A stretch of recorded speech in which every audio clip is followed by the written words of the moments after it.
Consommée tous les jours, célébrée plusieurs fois par an, la bière allemande c'est plus qu'une institution, c'est une religion. Sa recette légendaire est en fait régie par un décret écrit en 1516, limitant les ingrédients de fabrication à l'orge, le houblon et l'eau. A l'origine, cette loi sur la pureté de la bière devait éviter que copeaux de bois ou goudron ne se retrouvent dans le précieux liquide et empoisonnent à l'occasion certains de ses consommateurs.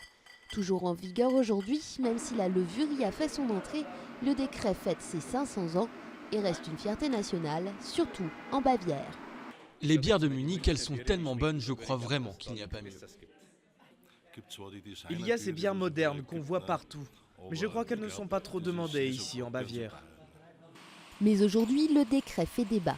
Accusé d'être trop restrictif et de freiner la créativité, certains brasseurs excentriques demandent à l'assouplir pour pouvoir se lancer dans des bières au parfum plus osé. Qu'est-ce qu'on reproche à un coin bio ou à de la coriandre?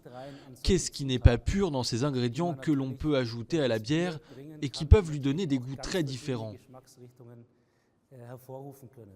Une hérésie pour les partisans de la tradition qui rétorquent que les ingrédients de base permettent déjà toute une palette de possibilités et de saveurs.